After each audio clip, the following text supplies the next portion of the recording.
નમસ્કાર વિદ્યાર્થી મિત્રો. ધોરણ 12 ગુજરાતી પ્રથમ ભાષા ચેપ્ટર નંબર 16 સેલ્વી પંકજમ, જેનો સાહિત્ય પ્રકાર છે નવલિકા. એના લેખક ઈવાડેવ. જન્મ 5/3/1931, અવસાન 27/9/2009. ઈવાડેવ ઉપનામ ધરાવતા લેખક પ્રફુલ્લ નંદશંકર દવેનો જન્મ વડોદરામાં થયો હતો. તેઓ વાર્તાકાર તેમજ નવલકથાકાર તરીકે જાણીતા છે. આગંતુક, તરંગીણીનું સ્વપ્ન, તહોમતદાર તેમના ટૂંકી વાર્તાના સંગ્રહો છે. તેમણે ઈસુના ચરણે નામની લઘુ નવલ પણ આપી છે. પરંપરા કે પ્રયોગ એવું કશું નામ પાડ્યા વિના એમણે પોતાની સર્જકતાને વિકસાવેલી આકર્ષક ચરિત્ર ચિત્રણ, સુરેખ વર્ણનકળા, સંવેદનને સહજ રીતે ભાષા આપવાની અનેરી રીત તેમના સાહિત્યના વિશેષ ગણાવી શકાય.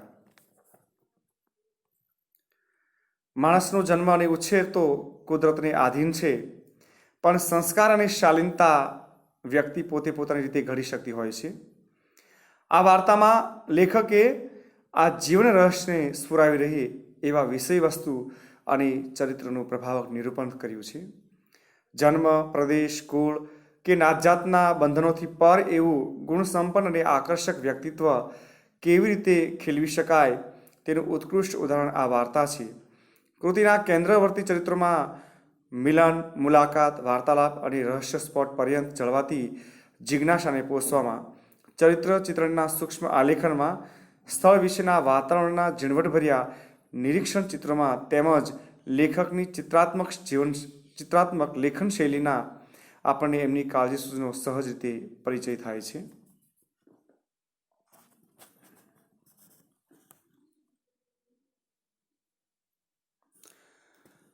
ગાંધીગ્રામ દરવાજે મને છોડી મોટર ધસમસતી ત્યાંથી ચાલી ગઈ.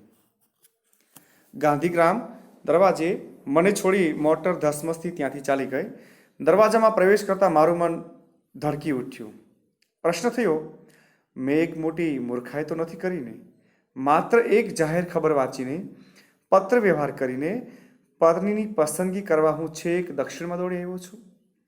થોડા વેરાન, થોડા શહેરિયા, પણ વધારે પડતા ગામથી દેખાતા આ સ્થાનમાં વસતી યુવતી કેવી હશે? આદર્શની ઘેલછામાં લાગણીઓના ઉભરામાં કંઈ ઉતાવળી પગલું તો નથી ભરાઈ ગયું ને મારાથી?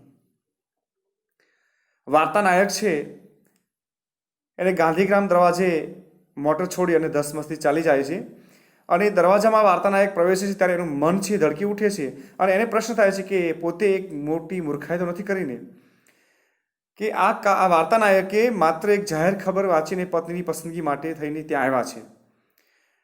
એટલે પોતે વિચારે છે કે એક જાહેર ખબર વાંચીને પત્ર વ્યવહાર કરીને પત્નીની પસંદગી કરવા છે, કેમ કે દક્ષિણમાં દોડી આવ્યો છું. કેવા પ્રદેશમાં? તો કે થોડા વેરાન, શહેરિયા, પણ વધારે પડતા કેવા ગામડિયું દેખાતું હોય, ગામથી દેખાતા હોય એવા સ્થાનમાં એમ કે વસ્તી આ છોકરી, આ યુવતી કેવી હશે? એ પત્રમાં આદર્શની ઘેલછામાં, પત્રમાં જે લખ્યું તે એવું કે આદર્શની ઘેલછામાં લાગણીઓના ઉભરામાં એમ કે કંઈ પોતે ઉતાવળી પગલું તો નથી ભર્યું ને? મેં ચોમે નજર દોડાવી. મજૂરો જેવા દેખાતા માણસો સિવાય બીજું કાંઈ દેખાતું નહીં. ત્યાં મારી નજર નાળિયેરના પાંદડાથી છાયેલા છાપરાવાળી નજીકની કુટીર પર પડી. મેં તે તરફ ચાલવા માંડ્યું. એ ગાંધીગ્રામના ડિરેક્ટરની ઓફિસ હતી. જુઓ, ચારે બાજુ નજર દોડાવી. મજૂરો જેવા દેખાતા માણસો સિવાય ત્યાં બીજું કોઈ જોવા મળતું નહોતું અને ત્યાં એમની નજર છે એક નાળિયેરના પાંદડાથી છાયેલા છાપરાવાળી એક નજીકની કુટીર ઉપર પડી. અને આ કુટીર કોની હતી? એક ગાંધીગ્રામના ડિરેક્ટરની ઓફિસ હતી. મારી પૃચ્છાના જોબમાં એક તદ્દન સાદાસા ખાદીના લેબાસવાળા ભાઈ બહાર આવ્યા. પૂછ્યા પછી એમ કે પ્રશ્ન કર્યા પછી જવાબ મળ્યો અને એ જવાબમાં એક તદ્દન સાવ સાદા એમ કે ખાદીના કપડાવાળા ભાઈ બહાર આવ્યા. મિસ પંકજમનો હું મહેમાન છું એ જાણતા પોતે જ એમનું ક્વાર્ટર બતાવવા મારી સાથે ચાલ્યા અને પોતે વાત કરી કે પોતે મિસ પંકજમના મહેમાન છે અને એ જાણી એ ભાઈ છે એ પોતે જ મિસ પંકજમનું ક્વાર્ટર બતાવવા એમની સાથે ગયા. ચાલતા ચાલતા રહીને આસપાસ શાંત ગરમ વાતાવરણમાં ચૂપકીથી ઊભેલા અત્યંત સાદા મકાનોને અવલોકતા મારા મનમાં પ્રશ્ન સળવળવા માંડ્યા. હવે ચાલતા ચાલતા ઘણા બધા વિચારો આવે છે, બધું સ્થળ જુએ છે, બધું આજુબાજુનું વાતાવરણ જુએ છે. તો એમ કે આસપાસ એકદમ શાંત અને ગરમ વાતાવરણમાં એમ કે ચૂપકીથી ઊભેલા એમ કે અત્યંત સાદા મકાનો છે એને જોતા એમ કે આ વાર્તા નાયકના મનમાં પ્રશ્નો છે એ ઊભા થવા માંડ્યા. ક્યાં હું મુંબઈનો રહેવાસી અને ક્યાં આ સાદગીભર્યા જીવનમાં ઉછળી એ યુવતી કેમ કરીને મેળ ખાશે? હું અસ્વસ્થ થવા માંડ્યો. ગાંધીગ્રામના જાપે ઉતર્યો ત્યાં સુધી મુસાફરી દરમિયાન જે મધુર સ્વપ્નમાં રાચ્યો હતો તે એક ચિંતામાં પરિવર્તન થવા માંડ્યું. આ જે વાર્તાનાયક છે એ ટ્રેનમાં બેઠા હતા ત્યારે મુસાફરી દરમિયાન એમ કે જે મધુર સ્વપ્નમાં રાચ્યા હતા કે એક આદર્શ હશે, એમ કે કેવી એ છોકરી હશે, એમ કે પોતાની લાયક હશે, એવા એમ કે મધુર સ્વપ્નમાં એ રાચ્યો હતો એ એક ચિંતામાં પરિવર્તન થવા માંડ્યું. અમે એક લાંબા બરાક જેવા ઓરડીઓના બ્લોકની અંતે એકાએક અટક્યા. તે એક નાનું ઘર હતું. આંગણામાં સુંદર સફેદ સુશોભન આલેખન હતું. આ સેલ્વી કુમારી પંકજમનું ગૃહ. કઈ એણે ઘેરા રાખોડી રંગથી રંગાયેલા સાદા પણ મજબૂત કમાળ પર ધીમેથી ટકોર માર્યા. થોડીક ક્ષણો માટે મારું હૈયું કંઈ વિચિત્ર ઉર્મિઓથી ધકધક થઈ ઉઠ્યું. કેવી હશે? જુઓ, આ છે એ છોકરીની પસંદગી માટે આવ્યા છે વાર્તાનાયક. કોઈ પણ જગ્યાએ છોકરી પસંદ કરવા માટે જે છોકરી જોવા જઈએ તો એવા ભાવો છે એ આ વાર્તાનાયકને થઈ રહ્યા છે. એ લાંબા બરાકના અંતે, એમ કે ઓરડીના બ્લોકના અંતે એક અટક્યા છે. નાનું ઘર હતું. આંગણામાં સુંદર મજાનું સુશોભન કરેલું હતું. અને પેલા ભાઈ છે એ એમ કે આ સેલ્વી પંકજમનું ઘર છે. અને એમ કહી અને રાખોડી રંગથી જે રંગેલો છે સાદા અને પણ મજબૂત એ કમાડ પર ધીમે ધીમે ટકોર માર્યા. અને થોડીક ક્ષણ માટે આ જે વાર્તાનાયક છે એનું હૃદય છે, એનું હૈયું છે એ વિચિત્ર લાગણીઓથી ધગધકી ઉઠ્યું. કેવી હશે? ને કમાડ ધીરેથી ખોલ્યું. એ ત્યાં ઊભી હતી. ત્યાં આ તમારા મહેમાન લાવ્યો છું બેન. આવો આવો. તમારો આભાર. ક્યારની તમારી રાહ જોઈને બેઠી હતી. ચોક્કસ કયા સમયે આવવાના છો એ તમે પત્રમાં જણાવેલું નહીં, એટલે હું ડીડિંગલ લેવા આવી શકી નહીં. માફ કરશો, તમને કંઈ તકલીફ તો નથી પડી ને? અંદર આવો. નારાયણજી, આભાર ફરીથી. એટલે પેલાને આ વિચાર આવે છે કે આ કન્યા કેવી હશે એમ. અને કમાડ ખુલતા એ પંકજમ ઊભી હતી અને પેલા ભાઈ છે એ કીધું કે આ તમારા મહેમાન છે એમ કે. ત્યારે મીઠો આવકાર આપે છે અને કહે છે કે તમે પત્રમાં અગાઉ જણાવેલું નહીં કે તમે આ સમયે આવવાના છો, નહીતર પોતે એમ કે ડીડીગલ સુધી લેવા આવી શકીએ. પરંતુ પોતે માફી પણ માગે છે, એમ કે માફ કરશો, તમને તો કંઈ તકલીફ તો પડી નથી ને? આવો આવો. મીઠો આવકાર આપે છે અને નારાયણજીનો આભાર પણ માને છે.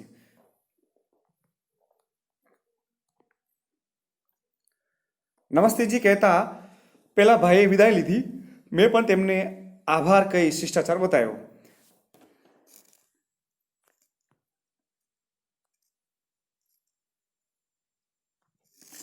મારા પ્રસન્નચિત્તમાં કમાડ વચ્ચે ઊભેલી એ નાજુક યુવતીની મૂર્તિ કંડારાઈ ગઈ હતી.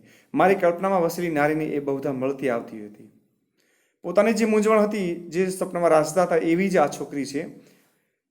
તો એમ કે એના પ્રસન્નચિત્તમાં એ કમાડમાં એ ઊભેલી એ નાજુક યુવતી એની મૂર્તિ કંડારાઈ ગઈ હતી અને એની કલ્પના મૂર્તિ એ વસેલી નારી એ બહુધા મળતી આવતી હતી. અમુક રીતે એ વધુ આકર્ષક હતી એમ મને લાગ્યું. એ કોઈ સુંદર યુવતી નહોતી, એમાં તો એ પણ મારી જેમ યુવાન વય વિતાવી ગઈ હતી. છતાં એ કોમલાંગ સ્ત્રીની નમણાઈ મોહક હતી. સહજ શ્યામ કહેવાય એવી એ યુવતીના મોં પર સદાય વિરહનું સ્મિત સામાન્ય આત્મી બનાવી દેતું હતું. કેવી લાગતી હતી? તો કે સુંદર, નમણાશ લાગતી હતી, કોમળ લાગતી હતી, મોહક લાગતી હતી. મીઠા, જરા ઘેરા અવાજે દક્ષિણી એક્સેન્ટ સાથે એ ગુજરાતીમાં બોલી, અહીં ખૂબ તાપ છે, હું તમને ઠંડુ પાણી આપું, આવો બેસો. એ રસોડામાં ચાલી ગઈ. હું આશ્ચર્યથી છળી મર્યો. એક મધુર સંતોષથી હું ગદગદ બની ગયો. ઓરડો નાનો હતો, સાદો હતો, પરંતુ ખૂબ ચીવટથી સજાવેલો હતો. ખાદીની ચાદરથી આચ્છાદિત ગાદીવાળી પાટ પર નાના નાના જુદા આકારના તકિયા ખૂબ વ્યવસ્થિત ને કલાત્મક રીતે ગોઠવેલા હતા. ભીતો પર ગાંધીજી, વિનોબાજી, સંસ્થાના ડિરેક્ટર વગેરેની છબીઓ હતી, ફોટોગ્રાફ હતા. એક નાની ચારપાઈ પાસે રેટીઓ અને પૂણીઓ પડ્યા હતા. મારા મન પર એક ઊંડી ઘેરી અસર પ્રસિદ્ધ બની. અચેતનમાં અત્યાર સુધી ભંડારાયેલી સુખી ઘર વસાવાની એશના ધીમે ધીમે સળવવા માંડી કે ના, આ તો છે તો મારા લાયક, એમ કે છે તો પોતાની કલ્પના મૂર્તિ જેવી. મીઠો મીઠો ક્ષોભ મેં પોતે જ અનુભવવા માંડ્યો. અંદરો અંદર મીઠી મીઠી શરમ એને લાગવા માંડી. કારણ કે પોતે જે ધારી લીધી, પોતે જે કન્યાને પામવા ઈચ્છે છે, પોતે જે કન્યાને વર્ણન કરવા માટે ઈચ્છે છે, એવી જ આ કન્યા એને જોવા મળે છે. એટલા માટે એ ધીમે ધીમે એમ કે એની જે ઉર્મિઓ છે એ સળવવા માંડે છે. મીઠો મીઠી એની શરમ લાગી રહી છે. પાણીનો પ્યાલો લઈને એ પાછી આવી ત્યારે મારી આંખોને નાક બેઉએ એક તૃપ્તિ અનુભવી. કેશમાં ગૂંથેલી મોગરાની એ વેણીએ વાતાવરણને મીઠી સુગંધથી મહેકતું કરી મૂક્યું હતું. એણે પરિધાન કરેલી સાડી ખાદીની હતી એ માનવા મારું મન તૈયાર ન હતું. કાવ્ય નાયક છે એ એની સાડીને જુએ છે, પણ આ સાડી ખાદીની છે કે કઈ છે, ખરેખર ખાદીની સાડી છે એ પ્રશ્ન એને થઈ રહ્યો. એનું મન એ માનતું નહોતું. મોડર્ન પ્રિન્ટર્સને પણ લજાવે એવી સુંદર આછા રંગોના મિશ્રણને અસ્તવ્યસ્ત વેરીને એ બનાવેલી હતી.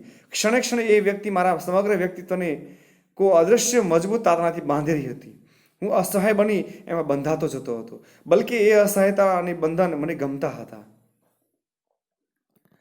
ખાદીની સાડી અને એ સાદગી આ વાર્તા નાયકને ગમ્યા. એણે જ મૌન તોડ્યું. મને ગુજરાતીમાં બોલતા સાંભળીને તમને નવાઈ ઉપજી હશે. તમારા મૌન ભાવ જોઈ હું સમજી ગઈ હતી. હું 3-4 વર્ષ વડોદરામાં રહી હતી. મારું MSc હોમ સાયન્સ મેં ત્યાં કર્યું હતું. ડિગ્રી લીધા બાદ મેં 1.5-2 વર્ષ નર્સરીમાં નોકરી કરી હતી. બાળકોના સંપર્કમાં ભાષા શીખવાનું વધુ સહેલું બની ગયું હતું. મને ગુજરાત ગમી ગયું હતું ને ગુજરાતીઓ પણ. કહી એ મીઠું મીઠું હસી. એને લગાર એક શોભ થતો હોય એવું એના વર્તન પરથી મને લાગ્યું નહીં. ખૂબ મુક્ત દિલથી એ વાત કરી રહી હતી.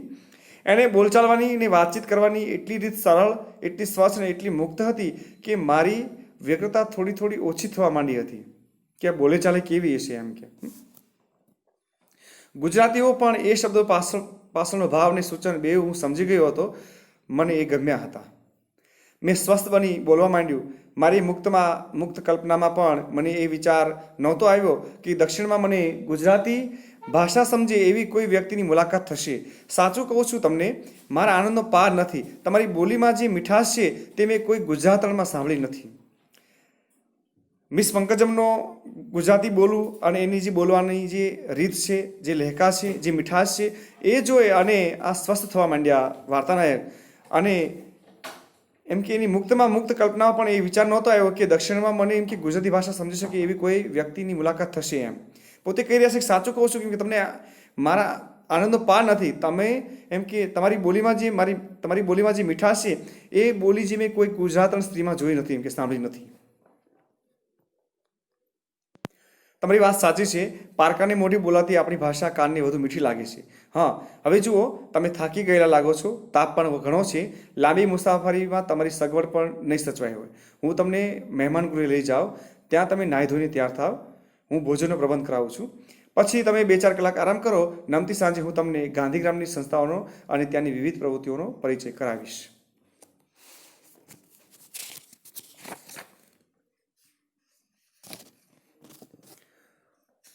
હું મનોમન બોલ્યો, કેવી સરસ ચતુરાઈ! એકમેકનો પરિચય મેળવવાનો કેવો સરસ રસ્તો!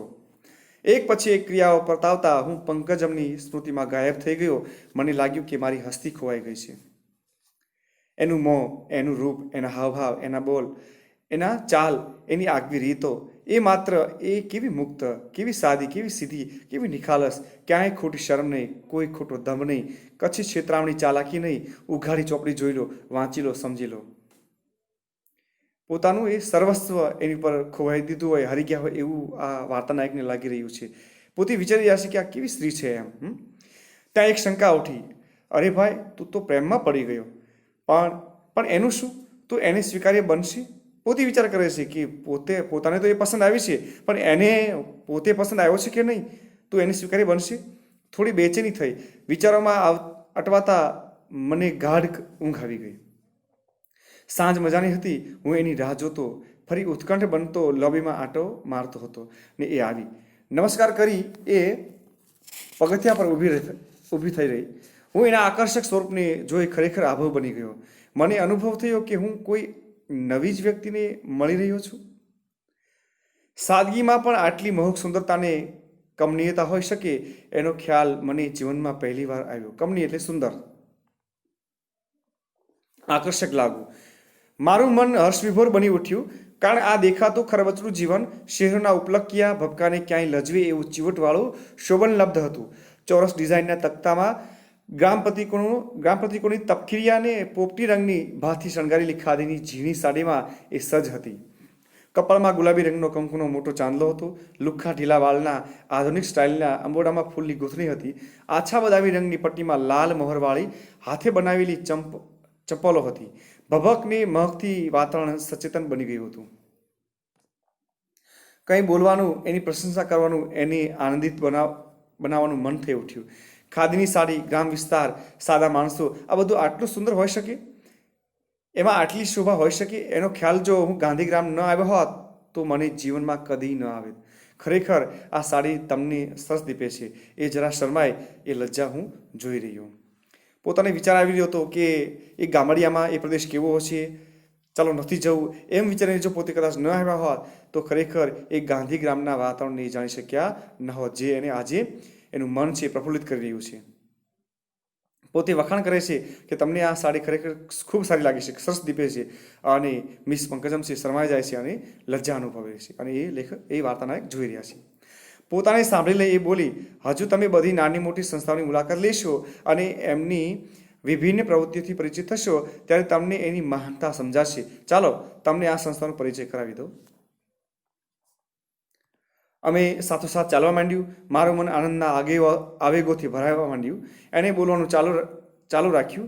અહીંની 4 મુખ્ય સંસ્થાઓ જોવા જેવી છે: family planning institute, rural agriculture institute, music and dance college, અને છેલ્લે હોમ ફોર ડિસ્ટ્રેસ્ડ ચિલ્ડ્રન. બીજા અનાથાશ્રમ જેવું નહીં હો, ખૂબ સાયન્ટિફિક અને સાયકોલોજીકલ રાહ પર ઊભું કરેલું. ફોડ પાડે છે કેમ કે બીજા આશ્રમ જેવું નહીં, એમ કે ખૂબ જ એમ કે સાયન્ટિફિક અને સાયકોલોજીકલ ઉપર એમ કે ઊભું કરેલું. અત્યંત સુંદર જગ્યા છે આ. નાની ટેકરીઓની ગોદમાં સંતાયેલું આ ગામ કમનીય છે, ખૂબ જ રમણીય અને સુંદર છે. બધાને આ ગામ ગમી જાય છે. એની અંદર રહેતા માણસો પણ અને એની અંદર રહેતા માણસો પણ. એનું મોં લાલચોળ બની ગયું. એણે હાથ રૂમાલ મોં પર દબાવ્યો. હું તો બચપણથી આની પ્રીતમાં છું. બીજા કેટલાય વિદેશીઓ અહીં સ્થિર થયા છે. 2-4 એક ઇન્સ્ટિટ્યૂટમાં છે. મોન્ટેસોરી સાથે કામ કરી ચૂકેલા એક અંતેવાસી ડિસ્ટ્રિક્ટ હોમમાં છે. ચાલતા ચાલતા એણે મને સંસ્થાના પાયાથી માંડીને અત્યાર સુધીના વિકાસની વાત કરી. આ સંસ્થા એટલે અમ્મા અને અપ્પાની જીવન કથની. ગાંધીના ચુસ્ત અનુયાયી અને અંતેવાસી અમ્મા અને અપ્પાએ આ જંગલમાં કેવું મંગલ કર્યું તેની રસપ્રદ કથા મેં સાંભળી. ગાંધીજીના આદર્શની કેટલી નજીક રહી ડૉક્ટર અમ્મા ને પૈસા પાત્ર અપ્પાએ આ સંસ્થાને ઊભી કરી તેનું તેણે ભાવપૂર્વક બયાન કર્યું. ગામડાના ઉદ્ધારમાં એનો ફાળો કેવો અને કેટલો છે તેનો અદ્ભુત વિચિતાર આપ્યો. ફેમિલી પ્લાનિંગને એગ્રીકલ્ચર ઇન્સ્ટિટ્યૂટની પ્રવૃત્તિઓ ગામડામાં અભણ અને અબુધ માણસોને અવશ્ય આશીર્વાદ સમય લાગતી હશે એનો ખ્યાલ સહેજે મને આવી ગયો. છેલ્લામાં છેલ્લી ઢબના સાધનોથી સજ્જ સંસ્થાઓ આ ગાંધીગ્રામમાં જોતા મારા આશ્ચર્યનો પાર ન રહ્યો. આવી અપૂર્વ સંસ્થાના રચયિતા પતિ પત્નીને જોવા મન ઉત્કંઠ બની ગયું કે અમ્મા અને અપ્પા કેવા હશે. મારે એને જોવા છે કે આ સંસ્થામાં એનું એટલું બધું યોગદાન. સંગીત અને નૃત્યના હોલમાં પ્રવેશતા જ હું અચકાઈને ઊભો રહી ગયો. દ્વાર આગળ જ પૂરા માનવ કદની રંગીન તસવીર દિવાલ પર લટકતી હતી. એક કિશોરી પંકજમની હતી. મેં સપ્રશ્ન એની સામે જોયું. હા, એક ભાઈએ વર્ષો પહેલાં બનાવી હતી. મેં ભરતનાટ્યમનો અભ્યાસ કર્યો છે. આ સંસ્થા માટે પૈસા ભેગા કરવા અમે નાટ્ય નર્તનનો કાર્યક્રમ લઈ આખા હિંદમાં રખડતા. અમ્માને અપ્પાને મારા પર અત્યંત સ્નેહ છે. એક ચિત્રકાર ભાઈએ સહજ રીતે ચિતરેલું. અમે એક મોટા હોલમાં પ્રવેશ્યા. એક હૃદયગમ દ્રશ્ય જોવા મળ્યું. નાના નાના ભૂલકાઓ નૃત્યના જુદા જુદા પોઝમાં પોતાની પ્રેક્ટિસ કરી રહ્યા હતા. અમને જોઈને ત્યાંની આધેડબાઈ તબલચી પાસે થાપ મરાવીને બધા બાળકો શિસ્તબદ્ધ પોતપોતાની મુકરર જગ્યાએ જઈ અમુક પોઝમાં સ્થિર થઈ ગયા. હવે મિસ પંકજમ અને આ વાર્તા નાયકને જોઈ અને જે નૃત્ય ચાલી રહ્યું હતું તે એ જે બાઈને ટ્રેન્ડ કરતી હતી એ બાએ છે એ તબલચી પાસે થાપ મરાવી, એટલે કે રોકાઈ જવા માટે કહ્યું. તબલા ઉપર થાપ મારી, તાળી મારી અને રોકાઈ ગયા. અને જે બાળકો હતા ડાન્સ કરી રહ્યા હતા એ પોતપોતાની નક્કી કરેલી જગ્યા, મુકરર જગ્યા એટલે કે નક્કી કરેલી જગ્યાએ જઈ અને અમુક પોઝમાં એ સ્થિર થયા. બાય તોડા બોલવા માંડી ને એક મનોહર હલનચલનની ભાત બાંધવા માંડી. બાય છે એ નૃત્યના તોડા બોલવા માંડી. એટલે તોડા એટલે કે જે તાલ બોલવા છે, તાલના જે તોડા હોય એ તોડા બોલવા માંડી અને એક મનોહર હલનચલનની ભાત બાંધવા માંડી. મારા મનમાં એ ઘરની કલ્પના ઉઠવા લાગી. સ્વચ્છ સુંદર જ નહીં પણ સંસ્કારી અને કલાત્મક ગૃહની. પંકજમનું વર્તન એટલું સુશીલ હતું કે મારી બધી શંકાઓ એણે દૂર કરી નાખી. સુશીલ એટલે સારું એવું ચરિત્ર દર્શાવે એવું એનું વર્તન હતું.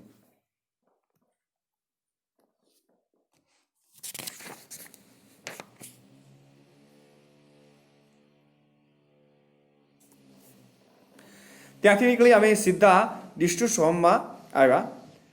આ દરવાજામાં પ્રવેશ કરતા એ બોલી, અમને સૌને આ સંસ્થાનું બહુ જ ગૌરવ છે. અમે એની કલગીરૂપ સંસ્થા માનીએ છીએ. આ બાળકોમાંથી એક જૂથ પંકજમ બાજુ ધસી આવ્યું અને એને લગભગ મારાથી દૂર ખસી ગયું. ડિસ્ટ્રિક્ટ હોમ તરફ ગયા ત્યારે દરવાજામાં પ્રવેશતા એ બોલી કે અમને સૌને આ સંસ્થાનું બહુ જ ગૌરવ છે એમ કે, અને અમે એને કલગીરૂપ એમ કે આ સંસ્થાને માનીએ છીએ. ત્યાં એમ કે એક બાળકોનું જૂથ છે એ પંકજમ તરફ ધસી આવ્યો અને એને આ વાર્તાના એકથી દૂર ઠસરી ગયું. પહેલા બાય મારી પાસે આવ્યા, નમસ્કાર કરી બોલ્યા, તમને હવે પંકજમ થોડો વખત નહીં મળે. આજે બાળકો એમને મળ્યા નથી એટલે આ તક મળતા એની સાથે થોડું ખેલી લેશે, મળી લેશે. ચાલો હું તમને આ સંસ્થાનો પરિચય કરાવી દઈશ. એક અત્યંત મજાનું સ્થળ હતું. અનાથ બાળકો માટેનું તો સ્વર્ગ જ ગણાય. તદ્દન નાના બાળકોના રૂમમાં અમે પહેલા ગયા. 3-4 શિક્ષિકાઓ અને આયાઓ બચ્ચાઓની દેખભાળ રાખતા હતા. શિક્ષિકાઓ એટલે કે ભણાવે અને આયાઓ એટલે કે બાળકોને નવડાવે ધોળાવે એમની સાર સંભાળ રાખીને આયાઓ કહેવાય. બધાની નર્સિંગ ને મોન્ટેસરી શિક્ષણની તાલીમ ત્યાં જ આપવામાં આવી હતી. 5-10 મિનિટ હું ત્યાં થોભ્યો. બે પરસ્પર વિરોધી લાગણીઓનું ઘર્ષણ મારા મનમાં ચાલી રહ્યું. અનાથ આશ્રમે જોયું ને, અનાથ આશ્રમને જોયું એટલે આ વાર્તાના એકના મનમાં વિચાર આવવા માંડ્યો. લાગણીઓનું ઘર્ષણ ચાલવા લાગ્યું. સ્વચ્છ ને પ્રેમળ વાતાવરણમાં ઉગી ફૂલો મને ખુશ કરી રહ્યા હતા. બીજી બાજુ એ એમના નિકટના સંબંધીઓથી તેજાયેલા હતા. એ જાણીને હું અત્યંત વેદના અને દુઃખ અનુભવી રહ્યો હતો. એક જાડો આનંદી બાળક ઘૂંટણીએ ભરતો મારી પાસે આવ્યો. મેં એને ઉચકી લીધો. એ ખિલખિલાટ હસી પડ્યો. એને નીચે મૂકી અમે જવા માંડ્યું ત્યારે એ ઊંચે સાથે રડવા માંડ્યું. મારું અંતર દ્રવી ઉઠ્યું કે આ બાળકોને એના મા બાપ કેમ ગમે ત્યાં છોડીને જતા રહ્યા હશે. અત્યંત ચોખ્ખી વ્યવસ્થિત બાળકોની શારીરિક ને માનસિક પ્રગતિ માટે બધી સામગ્રીથી સજ્જ એ રૂમો મારા ચિત્તમાં સદાયની માટે મઢાઈ ગયા. બહાર મેદાનમાં આવ્યા અમે. નાના બાળકો કિલોલ કરી રહ્યા હતા. એકાએક પ્રશ્ન ઉઠ્યો અને મેં પૂછી નાખ્યું. માફ કરજો, આ પ્રશ્ન પૂછવા માટે ઉત્સુકતા નથી રોકી શકતો. આ બધાના મા બાપોથી તમે જ્ઞાત હો છો? આ બધાના મા બાપને તમે જાણો છો? આ બાળકોને અહીં કોણ લાવે છે? ત્યારે મિસ પંકજમ એ જવાબ આપે છે, બધા જ ગરીબ તવંગર, પુનિત પાપી, દુર્જન સજ્જન, જેના એ દિલમાં રામ વશ્ય હોય છે તે બાળકોનું ગળું ટૂંપવાને બદલે કે રઝળતા છોડી દેવાને બદલે એને અહીં લઈ આવે છે. મિસ પંકજમ ખૂબ સરસ મજાનો જવાબ આપે છે કે બધા જેમ કે ગરીબ, અમીર, પુણ્યશાળી, પાપી લોકો, દુર્જનો, સજ્જનો અને જેના દિલમાં કરુણા હોય, ભગવાન વશ્ય હોય, એ બધા જેમ કે બાળકને મારી નાખવાને બદલે એને રઝળતું મૂકવાને બદલે એને અહીં લાવે છે. ગટરમાંથી, કૂવામાંથી, ઓકરડેથી, જંગલમાંથી કે કલ્પનામાં ન આવે એવી ગંદી જગ્યામાંથી માણસો એમને બહાર કાઢી આપી જાય છે. કોઈ જ વખત અમને એના મા બાપની જાણ થાય છે, મોટાભાગની નથી થતી. અમે કિશોર બ્લોક હજુ આગળ વધ્યા. તમે આ બાળકોને કેવી રીતે તૈયાર કરો છો? તેઓ એમની કમનસીબી દશાથી માહિતગાર હોય છો? એમ ઉંમરલાયક થાય ત્યારે નોર્મલ માણસની માફક આ દુનિયામાં જોડાઈ શકે છે. સમાજ એમને કઈ રીતે સ્વીકારે? તમારો અનુભવ શું કહે છે? આ બાળકોને સર્વ રીતે તૈયાર કરવામાં અમે અમારાથી બને એટલું બધું કરીએ છીએ. એમની બુદ્ધિ ને બીજી શક્તિઓને લક્ષમાં લઈ એને લાયક તાલીમ આપવા અમે પૂરા પ્રયત્નો કરીએ છીએ. મોટા ભાગે સફળતા મળી છે અમને, પરંતુ કેટલાક બાળકોની બાબતમાં અમે નિષ્ફળ પણ ગયા છીએ. તમને એક નક્કર જ દાખલો આપું. તમે મિસ પંકજમના મિત્ર છો. પંકજમ એ આ સંસ્થાની આગવી સિદ્ધિ છે. તમે જાણો છો એમનું નામ અમ્માએ જાણીબૂજીને રાખ્યું છે. એ કાદવનું કમળ છે. એ કાદવનું કમળ છે. એ આ સંસ્થાનું ફરજન છે. અમને એનું મોટું ગૌરવ છે. પેલી બાઈ છે એ વાર્તા નાયકને એ વાત કરી રહી છે. મારી છાતીમાં ભયંકર કડાકો થયો. પેલા અનાથ આશ્રમમાં બાળકોને રમતા કૂદતા જોયા ત્યારે કરુણા પણ ઉપજી અને એ બાળકો રમતા હતા ત્યારે એને આનંદ પણ થયો. પરંતુ હવે જ્યારે જે કન્યાને પસંદ કરવામાં આવ્યો છે એના વિશે જ્યારે વાત થઈ છે ત્યારે પેલી બાએ કહી દે છે કે તમે મિસ પંકજમના મિત્ર છો. એ આ સંસ્થા એ આ કાદવનું અહીં કમળ છે. એ આ સંસ્થાનું ફરજન છે અને અમને એનું મોટું ગૌરવ છે. અને આ વાત સાંભળી અને વાર્તા નાયકના છાતીમાં ભયંકર કડાકો થયો, આઘાત લાગ્યો. આ સૌમ્યોની શાંત છોકરીની જોડ શોધવી મુશ્કેલ છે. ભણવામાં એ ફર્સ્ટ રહેલી એટલું જ નહીં, બીજા ક્ષેત્રોમાં પણ એ મોખરે રહી છે. શું લેખન, શું નર્તન કે શું વક્તૃત્વ. એ આ સંસ્થાનું ફરજન છે. એ કાદવનું કમળ છે, માટે એનું નામ પંકજમ છે. પંકજમ, કાદવનું કમળ. મારા મનમાં એ શબ્દો ઘોળાવા માંડ્યા. એના મા બાપની તમને જાણ છે ખરી? સહજ જ પ્રશ્ન થઈ ગયો મારાથી. એના મા બાપની તમને જાણ છે ખરી? સહજ પ્રશ્ન થઈ ગયો મારાથી. ના, એના મા બાપ, સ્નેહીજનો, જે કંઈ ગણો તે આ સંસ્થા ને એનાથી પણ અધિકતર એવા અમ્મા અને અપ્પા. મારા હૃદય તલમાં સુપ્ત પૂર્વગ્રહો સળવળવા માંડ્યા, વિચારવા માંડ્યા. પૂર્વગ્રહો, આને કેમ પરણાય? એ કોણ હશે? પહેલાં તો એને જોઈ ત્યારે તેને ખૂબ ગમી, ખૂબ પ્રસન્ન, એનું ચરિત્ર ખૂબ ગમ્યું, એનો સ્વભાવ ગમ્યો ખૂબ, એનો સરળ સ્વભાવ, એની રહેણી કેરણી ખૂબ ગમ્યું એને.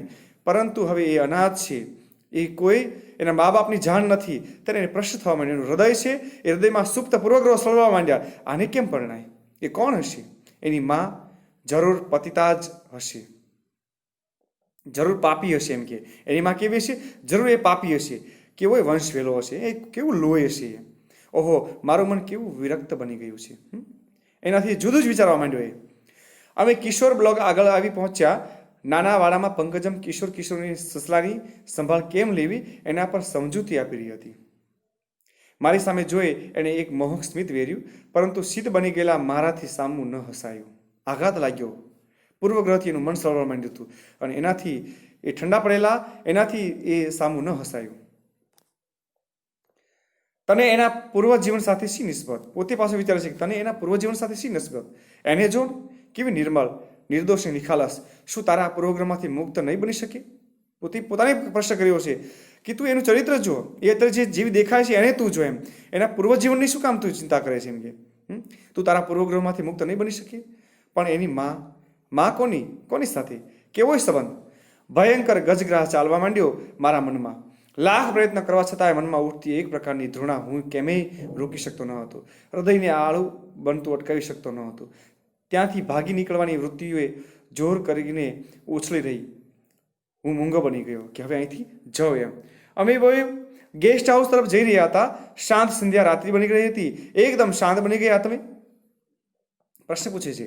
એકદમ શાંત બની ગયા તમે? આ મસ્તો જ. ત્યારે પંકજમ કહી રહી છે કે ડેશ ટુ હોમ જોયા પછી ઘણાની આવી સ્થિતિ થઈ જાય છે.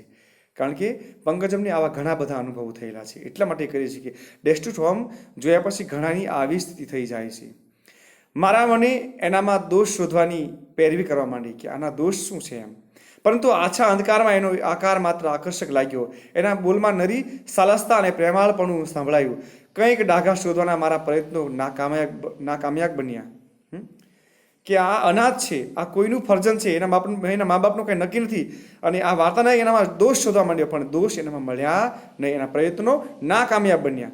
સવારે જોઈ હતી, જાણી હતી, એથી વધુ સારી આકર્ષક જણાતી હતી. એ પણ ચૂપચાપ ચાલી રહી હતી. મને એવો સંદેહ થયો કે એના મનમાં પણ કોઈ જબરી ભાંજગડ ચાલી રહી છે. એકાએક એનો મધુર અવાજ રણકી રહ્યો. જુઓ, મારે તમને એક અગત્યની વાત કરવાની છે. તમે કોઈ પણ નિર્ણય લો એ પહેલાં એ વાત તમને કહેવાની હું મારી ફરજ સમજું છું.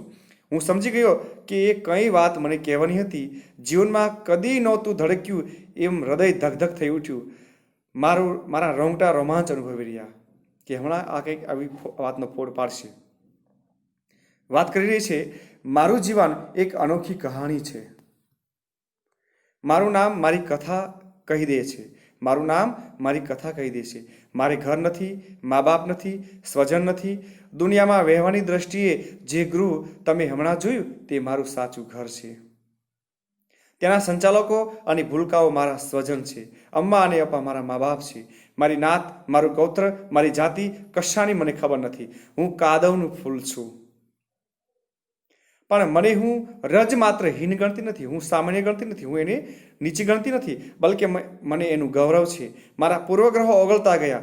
રહી રહીને મારા હૃદયમાં પ્રશ્ન ઉઠી રહ્યો, કોઈ પણ સ્ત્રીએ પોતાના જીવનની ક્લુષિત વાત શું આ રીતે મને કહી હોત ખરી, આટલી નિખાલસતાથી? આ ઉદાત્ત સંસ્કારની નિશાની નથી શું? આ ઉત્તમ સંસ્કારની નિશાની નથી? આ ખાનદાની નથી શું? પોતે વિચારતો હતો કે એનું લોહી કેવું છે, એની માં કેવી છે, એની માં તો પાપણી હશે, નક્કી જ એની માં પાપી હશે એમ એ વિચારતો હતો. પરંતુ શેલ્વી પંકજમના આ ખુલાસાથી એની આ જે નિખાલસ બાબતો, એની જે માહિતીથી એમ કે પોતે વિચારી જશે કે શું આ ઉદાસ સંસ્કારની નિશાની નથી, શું આ ખાનદાની નથી? હું ઉર્મિલી બની ગયો, લાગણીથી ભરાઈ ગયો. પંકજમની સુંદરતા, એના અવાજની મીઠાશ ને આત્મીયતા, એના દેહની સુગંધ, એના વ્યક્તિત્વની આકર્ષતા બધું મારા મનમાં તરી રહ્યું. એક વાત પૂછું તમને, હું બોલ્યો ને એ અટકી ગઈ. પોતાના મનમાં જે વિચારો આવ્યા હતા, પહેલા આશ્રમમાં પ્રવેશ કર્યો ત્યારે વિચારતો હતો કે છોકરી કેવી છે, મારા સપનામાં જે માનેલી જે કન્યા છે, પોતાની જે કલ્પના મૂર્તિ છે એવી હશે. જ્યારે એ બારણામાં પગ મૂકે છે, મિસ પંકજમને જુએ છે, ત્યારે જુએ છે તો ત્યારથી આવો બની જશે કે વાહ, એમ કે મેં જે જોયેલી હતી, જે મારી જે સ્વપ્નમાં જે કન્યા કલ્પી હતી એવી જ આ છોકરી છે. ધીરે ધીરે એના સંપર્કમાં આવતા, આશ્રમની મુલાકાત લેતા, એની સાથે વાતચીતો કરતા, આશ્રમની મુલાકાતો લેતા, આ બધું જોતા જોતા એનાથી વધુ આકર્ષાય છે, એને ગમે છે. પછી જ્યારે એ ડિસ્ટ્રિક્ટ હોમની મુલાકાત લે છે, બાલા આશ્રમની મુલાકાત લે છે, ત્યારે એનું મન જરા કચવાય છે, અચકાય છે કે અરે આ તો અનાથ આશ્રમનું ફરજમ છે. એમ કે મિસ પંકજમ એ પણ અનાથ જ છે, એના મા બાપ કોણ હશે, એનું કુળ ગોત્ર કોણ હશે? ત્યારે એ થોડી વાર અટકાય છે, એનું હૃદય છે દ્રવિત થાય છે. અને વળી પાછા મિસ પંકજમને મળે છે ત્યારે ચાલતા ચાલતા મિસ પંકજમ છે એ પોતાની વાત છે એ ખૂબ નિખાલસ પૂર્ણ એ જણાવે છે. પોતે કહી રહ્યા છે કે મારું કોઈ ગોત્ર નથી, મારી કોઈ નાત નથી, મારા કોઈ મા બાપ નથી, જે કાંઈ છે એ આ સંસ્થા છે. એમ મારા મા બાપ છે તો એ આ અમ્મા ને અપ્પા છે, નાના નાના ભૂલકાઓ એ મારો પરિવાર છે. એટલે પોતે વિચાર કરી રહ્યો છે કે પોતાના, અને આ વાત જાણતા એને ગૌરવ થયો અને એના પૂર્વગ્રહો છે એ ઓગળવા માંડ્યા. એનું હૃદય છે એ પોતાને પ્રશ્ન કરવા માંડ્યું કે શું એમ કે આ ઉદાસ સંસ્કારની કોઈ નિશાની નથી, શું આ ખાનદાની નથી? એ પોતે લાગણી નથી, એ ભાવ વિભોર બની ગયો. અને પંકજમની સુંદરતા, એની મીઠાશ, એના અવાજની મીઠાશ, એની આત્મીયતા, એની દેહની સુગંધ, એની સરળતા, એના ચરિત્રથી, એના વ્યક્તિત્વથી એ વધુ આકર્ષાયો અને એ બધું એના મનમાં એ તરવરવા લાગ્યું. અને એને પ્રશ્ન કર્યો કે એક વાત પૂછું તમને? હું બોલ્યો ને અટકી ગઈ. તમે મને સ્વીકારશો સેલ્વી પંકજમ? તમે મને સ્વીકારશો સેલ્વી પંકજમ? મેં કાપતા સ્વરે પૂછ્યું કે આ મને સ્વીકારે છે કે નથી સ્વીકારતી? શું શું સ્વીકારશો એમ? ના હા. એ હર્ષના અતિરેકથી થોથવાઈ ગઈ, એ ગળગળી બની ગઈ, એનો અવાજ ગળામાં ઘૂંટાઈ ગયો, એની વાચા મૌન બની ગઈ. એની નજીક આવી મારા હાથ પકડી લીધા, એની આંખોમાંથી આંસુ સરી પડ્યા, મારું હૈયું દ્રવી ઉઠ્યું. એ થોડીક સ્વસ્થ બની બોલી, સાચે તમે મને સ્વીકારશો? જુઓ, પરસ્પરને સ્વીકારવાની ભાવના જુઓ. પહેલો વાર્તાનાયક છે એના વ્યક્તિત્વથી આકર્ષાયો છે, એના ચરિત્રથી આકર્ષાયો છે. જ્યારે મિસ પંકજમ છે એને આવા ઘણા બધા અનુભવ થયા છે કે આવી રીતે મને ઘણા બધા કહીને ચાલ્યા ગયા છે કે તમે મને સ્વીકારશો, પછી એ ફરી પાછા એનો હાથ ચાલવા માટે આવ્યા નથી. એટલે મિસ પંકજમ કહી રહી છે સ્વસ્થ બનીને, સાચે તમે મને સ્વીકારશો? હું આ ઉત્તર માટે તૈયાર નથી, હું આ ઉત્તર માટે તૈયાર નથી. તમે મને ચૂપચાપ તરછોડી અહીંથી ચાલ્યા ગયા હોત તો તે વધુ સ્વાભાવિક લાગત. એમ ઘણા ચાલ્યા ગયા છે તો પણ ડોક ઉન્નત કરી, ખભા ઉછાળી અભિમાનથી ચાલી નીકળી હોત. બીજે દિવસે વધુ વિસરી પણ ગઈ હોત. પરંતુ આ નથી માની શકાતી, પરંતુ આ બધું નથી માની શકતી. આ પળ માટે વર્ષોથી થોભી છું હું. મેં એની આશા બિલકુલ મૂકી દીધી હતી. તમે જે કહો છો લગ્નની આશા, એ બધી આમ કે મેં બિલકુલ મૂકી દીધી હતી. ત્યારે એ સૌભાગ્યની ઘડી આમ અચાનક આવીને ઊભી રહી છે એ નથી જરવાતી એ મારાથી. મેં એના આંસુ લૂછી નાખ્યા, એણે મારા હાથ આંખી દાબી દીધા, મને લગભગ ઢસડી. એ બોલી, ચાલો જલ્દી ચાલો, અમ્માને અપ્પાને સમાચાર આપીએ ને એમના આશીર્વાદ લઈએ. મોગરાની મીઠી મહેક વાતાવરણમાં પ્રસરતી મેં અનુભવી. આગંતુકમાંથી આ નવલિકા, આ વાર્તા લેવામાં આવી છે.